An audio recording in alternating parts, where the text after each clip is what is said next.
Murphy. Deputy. Thank you, Chairman, and thank you, Mr. Hurley. You're very welcome. Mr. Hurley, in your opening statement, you said that the Central Bank was divested of supervisory powers over financial institutions after the 2003 Act. Is that correct? Yes. But did you maintain responsibility for system-wide stress testing of those institutions? Yes. That would be a function that's associated with financial stability, and it would be run overall by a financial stability unit in the central bank. That's not uncommon. But the power to conduct those tests, is that not a supervisory power of those institutions? It's a financial stability power. Supervisory power as well? Well, there is a supervisory element, but what we did in the central bank side was stress testing for financial stability purposes. But you had the power to mandate a stress test of all institutions and to write to the banks in question and get them to carry out a stress test? You had two types of stress tests, as you know. You had a top-down and the bottom-up stress tests. Those were overall managed by the central bank, and there would be interaction at the time in terms of the calibration of those tests and the testing itself, yes. You refer in your opening statement as well to the 2006 stress test and that it was an IMF stress test. Was it an IMF stress test or was it a central bank stress test? There were a number of tests then, but there was a particular one which was calibrated by the IMF and which would be carried out by the central bank. Calibrated by the IMF? Yes. So they set the scenario? The overall scenario, but the practical application of it would be, best of my knowledge, carried out by the central bank on their behalf. The application. And what about then the different variables within the scenarios? Who would decide on those? That would probably have happened in discussion, but the overall shape of the test would be an IMF shape, I would imagine, yes. Okay. When the central bank wrote to the institutions in 2006 about conducting a stress test, this was in February and the test took place then over the next couple of months, it didn't mention the IMF at all. The rationale that was given at the time from documentation that's been provided to us about stress testing was that it was in relation to vulnerabilities highlighted in the 2005 Financial Stability Report. So was that test in 2006 because the IMF requested it, or was it because of worries that the central bank had? I think there was a particular test, to the best of my recollection, mandated by the IMF, and it would be conducted on its behalf by the central bank. So the initiation of it, to the best of my knowledge, was the IMF. So it wasn't to do with concerns highlighted in the Financial Stability Report in 2005? To do with particular concerns? No, I don't. Well, I don't believe so. I think it was done because of the IMF requirements, 2006, to the best of my knowledge. Okay, well, in the documentation that's been received by the committee in relation to the stress testing, the letters that were issued to the banks doesn't mention the IMF at all. And in fact, it talks about concerns, vulnerabilities highlighted in 2005, including very high credit growth, rising indebtedness, property prices rising, and increasing concentration on property-related lending by financial institutions. But I'm not sure that it would be necessary to refer to the general documentation received by the committee. I'm not sure it would be necessary to refer to the IMF. The reality is that there was an IMF involvement, and I think that's clear from the other documentation involved here. Okay. Conducted on behalf of the IMF by the central bank. And how long would that stress test scenario take place? How long would you give the banks to conduct those tests? I don't know the answer to that. Okay. And in the course of those tests being done, the IMF would come to Ireland to participate? But yes, they certainly would be involved in the outcome and discussions on the outcome with those involved in the central bank. Okay, in the 2006 stress test, there were two scenarios, shock scenario 1 and shock scenario 2.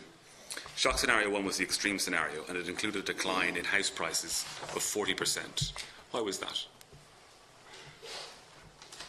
Essentially, a number of the methodologies for looking at overvaluation of houses would have looked at a spectrum of from 0 to 70%, going back to previous stability reports. So the notion of stress testing a significant drop in property prices was a very valid one. Okay. That was the extreme scenario, shock scenario 1. Shock scenario 2 is the weak scenario, in which the variables change, but still for property prices, it includes the same decline, the same rate, 40%. Why would that variable be constant across the extreme and the weak stress tests? But it depends on the other factors. I can't remember what the other factors were now in that particular test, but I mean the adjustment, presumably in that case, relates to the other factors. But just not so sure that why in an extreme scenario and in a weak scenario you'd have the same one particular item, and the only item would be a decline in property prices of 40%. Well, I don't know the answer to that, but it seems to me that 40% is a very significant decline in property prices. Yes, and it's in the extreme scenario. To be able to assess the distress test, I think you would need to look at the other variables. Okay. In that same year, in a pre-budget letter to the government, and this is in volume 1, page 119, you wrote, the Central Bank wrote in its submission, that it seems that a gap may now be opening up between actual prices and prices warranted by fundamentals. Would there be a relationship between that 40% figure in the shock scenarios and in the letter that you wrote to the government? No. At the time, am I looking at page 119? Volume 1. It's halfway down the page. This is the 2006 letter? Yes. Pre-budget letter. No, it's not. Okay. In that letter, that referred to two studies in terms of price overvaluation of 15 to 20%. At the time, that was the type of overvaluation that we would have been steering the market and the media about. That level of overvaluation. We believed, as a result of the reigniting of the market in 2006 and the significant increase, unexpected increase that took place in lending in 2006, that there was a level of overvaluation in the market. Now, there was a discussion throughout 2006, to the best of my memory, about whether or not for the central bank to actually promulgate a level of overvaluation. Should we come for a level of overvaluation? And we decided not to do that. We felt that it would be inappropriate, and instead we steered towards an overvaluation of roughly 15 to 20%. Despite the fact that in your weak shock scenario you still had a decrease in house prices of 40%. Yes, but what you were doing was testing the system to make sure that the system was resilient to that. Now, the extent of the IMF's involvement in that test of the system, the IMF came in and interviewed the institutions after they conducted their tests. Is that correct? I can't answer that question. But how would it work with the IMF? The IMF would probably have discussed the matter with the people who did the testing in the central bank. Okay. I can't actually say whether or not they went out to institutions. I'd be surprised. They may have done it in a more general sense to get a feeling of what was happening in the economy with the institutions, but I doubt if they specifically went out on the stress test. Okay, well, I think from documentation we've received, they did meet with individual institutions in relation to the stress testing. But when we look then at the IMF report from 2006, and it's on page 19 of volume 2, and this is the country report from August, it seems clear from that the IMF is commenting on the stress tests, but not commenting on tests that they've been involved in, but tests that the central bank has conducted. Central bank officials noted that recent stress tests indicate that the major lenders have adequate buffers to cover a range of shocks. So this is the IMF noting what the central bank has noted. It's not an IMF judgment as to the stress test. And then it goes on in that paragraph, staff welcome these favourable results, but observe that the long period of strong economic performance limits the ability to quantify the relationship between macroeconomic variables and credit risk. What was the central bank's response to the IMF's comment? The overall response to the IMF, and I wouldn't pick out a particular sentence in it, the overall response here was a satisfactory response. We felt that the test was reasonable, that it showed reasonable resilience by the Irish financial system, and all of the different elements suggested that. In the Financial Stability Report of 2006 from the Central Bank, in the summary, you stated that it is likely that the results understate the adverse effects of shocks. But I don't know. Can I see that particular? Yes, it's on page 170 of volume 1. 170. Yeah.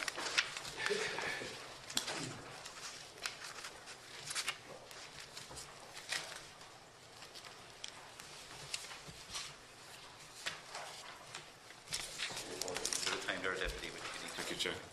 It's in the right-hand column.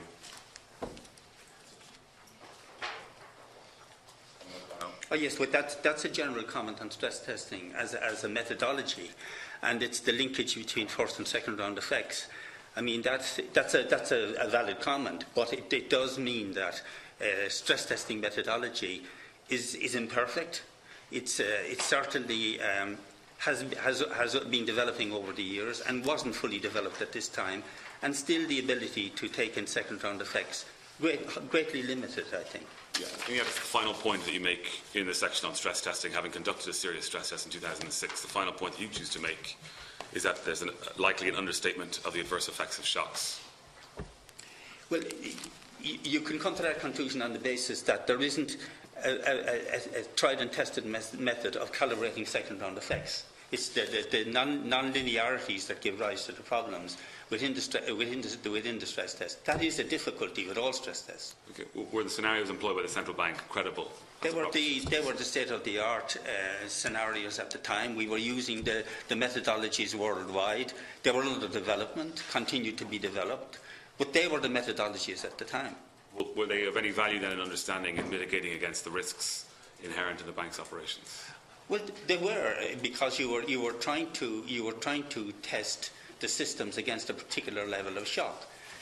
Now we know that there's no test that would have enabled us to cope with the shock that emerged. There's no test anywhere that would have enabled us to deal with that. The crisis that emerged across the globe and in the financial sector generally was way beyond stress test. No stress test was able to measure for that. What does that then maintain for the stress tests that have been carried out post-2008? Well, post-2008, I think you've had an enormous injection of resources into stress testing since 2008. And even when you look at the stress tests in 2010, you had a stress test at the beginning of 2010, which was very different from the one later on. Enormous amount of resources have gone into this. They're far, far more rigorous. But that type of resource for stress testing wasn't spent anywhere before the crisis. And thank you, Mr. Hurley. I just want to pick up actually where Senator Darcy left off. You've been working on liquidity assistance for Anglo during the course of that day. Yes. So do you know why then Anglo would have gone to Bank of Ireland and AIB looking for liquidity assistance? They were obviously very, very worried about the trends. I mean, the trends in liquidity had been very difficult for Anglo-Irish Bank over that period. Also, they were running out of eligible collateral, ECB collateral. And the emergency liquidity assistance we had given was on ineligible collateral with the ECB. So clearly they were under very significant pressure. Does that mean that in Anglo's view, the ELA you were working on was going to be insufficient? I can't tell you what their view was. We would only give emergency liquidity assistance for what was needed. We would not be in the business of giving prospective emergency liquidity assistance for what might be needed. But if emergency liquidity assistance did turn out to be needed, and with the Minister's consent, we would have been prepared to do that. But the issue that occurred on the night was, yes, excuse me, yes, we're prepared to give emergency liquidity assistance to make sure that Anglo will open the following morning. But the bigger question is, what is the impact of that on the system in an environment where confidence in banks was shattered? Well, can I ask then, would a meeting have been taking place late into the hours of the 29th with the central bank, with the financial regulator, with the NTMA, with the government, if Mr. Burrows hadn't requested to meet the government that evening? Would a meeting have been taken with the central bank? In evidence we heard from Mr. Burrows, he said he took the initiative. What I knew at that time was that a meeting in government buildings had been arranged. I knew what time I had to be in government buildings. I knew that government would be meeting to consider the data which had been available that day.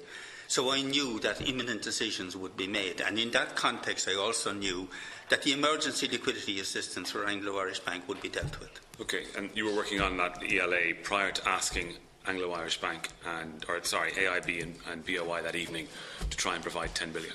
That ELA work was already we had the emergency liquidity ready for the following morning, and not just that. We would have been in a position to provide other emergency liquidity assistance for Anglo-Irish Bank subsequently. But the issue was, what does that do to the guarantee and to the pillar banks? And given the stigma attached to emergency liquidity assistance, and given the fact that I had the head of the bank in my room telling me about the problems in Anglo-Irish Bank, So their problems were certainly known to some people. If they were known all over the city, where did that leave us? As far as I was concerned, the risks were enormous. And can I ask you then, in evidence from Mr. Dermot Gleeson, it's page 34 of the transcript, he said the following: I knew that we had a liquidity out beyond a month. I didn't know how much. I wasn't into the detail. I knew we had enough liquidity to be able to pull out reserves of liquidity. All this was helping a competitor to keep Anglo going until the weekend if Governor Hurley's version had prevailed. Well, first of all, my recollection of events is that it was clear that we were talking at that time about a guarantee for 6 banks. Nationalisation was not on the table. The decision had been made. But the intervention by me had to do with the very point I've just mentioned. If further emergency, it was known that emergency liquidity would be given to Anglo-Irish Bank. If it was known that in the context of a guarantee, far more emergency liquidity would have to be given to our Anglo-Irish Bank, what would that have done to the guarantee and the decision the government had just made? And my view was that was extremely risky. If that position had happened, if that position had gone out into the public domain, the guarantee could have been damaged. And we had to have a coherent position going out to markets 7 o'clock the following morning. If that wasn't coherent and didn't stand, the chances of it being challenged would be high. And that risk simply could not have been taken. And under your version then, what would have happened at the weekend? At the weekend, government would have to consider its options, and one of the options they would have to consider would be nationalisation, but they seemed to have taken a view against that. So it could well be that more emergency liquidity assistance would have been given from the central bank. That might have been the decision. But I would have preferred that matter was discussed at a weekend and not in the middle of the week. In our stress tests earlier in the year, one of the messages and one of the lessons was, look, it's very difficult to nationalise a bank in the middle of the week. So you buy time, you have other options at the weekend to consider. It might be nationalisation, it might be something else, but at least you wouldn't have a run on the guarantee and the government's decision wouldn't come down. Okay, thank you. If I could just put another quote to you from Mr. Dermot Gleeson, it's page 66 of the transcript. I mean, when Governor Hurley says, can you get $5 billion to keep Anglo going to the weekend, it wouldn't make any sense if you were going to guarantee 6 banks the next morning for us to be providing liquidity to the weekend. It was inconsistent with that.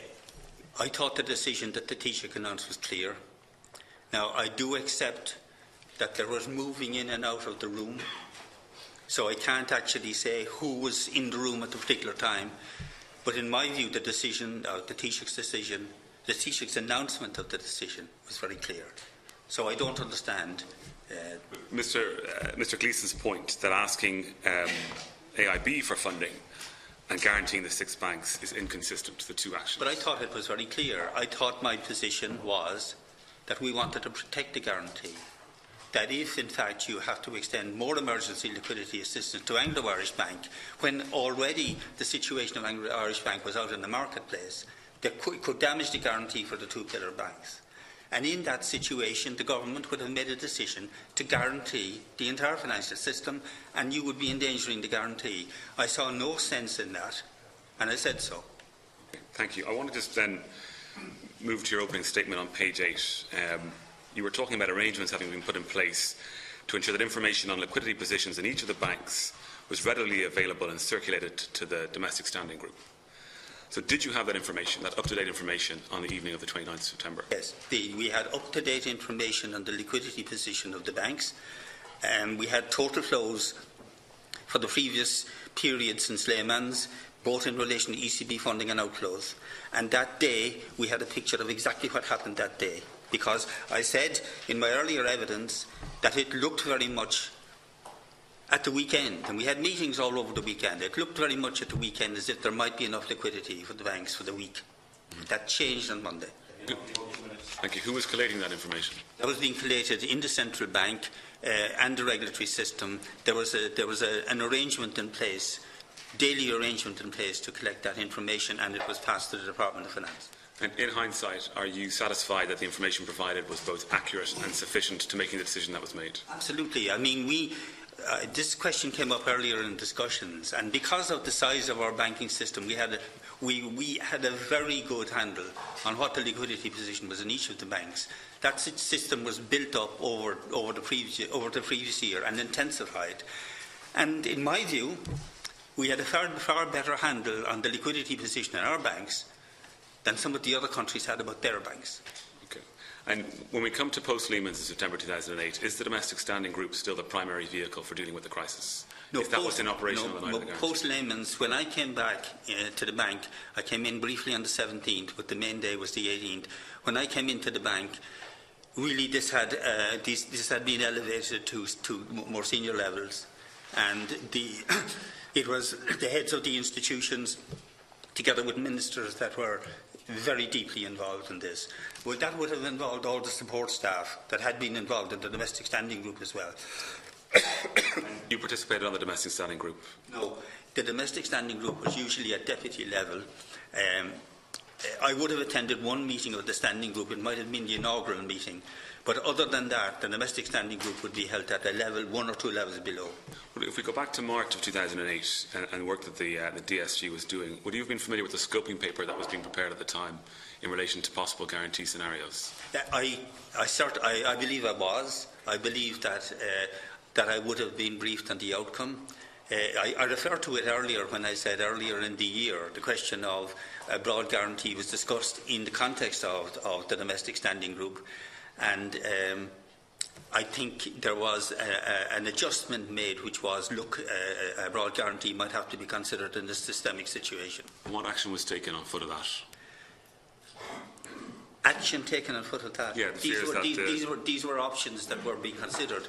The immediate action that was taken on this was in the context of the stress test. There were stress testing exercises early in the year. If I remember, I would have got a report on the stress testing exercises, and one of the conclusions was that there was too quick a movement to a guarantee in the context of the stress test. So when I came along and came back to the bank on 17th, 18th of September, that would have been a reason for my view on the 18th that I'm not recommending a broad guarantee now, that I'm urging caution in relation to this. I'm going to take it. If you don't take it, are you going to take the question? This is my question, Chair. Okay, yeah, but you're out of time now. So yeah, but I just one final element to it. But in March 2008, that discussion is happening at the DSG. Did you approach the banks individually to ask them to support each other with funding, referring it to as the Green Jersey agenda? There would have been a discussion when we met some of the major banks about the potential for their assisting smaller banks that came into difficulty. That would have happened, and you would expect in a banking system that if a small bank was in difficulty, that the first port of call would be the main banks, because private sector solutions would be the main vehicle at that stage. So that would have been put in discussions. I think it would have been put by me in discussions to the pillar banks. Deputy, you're out of time.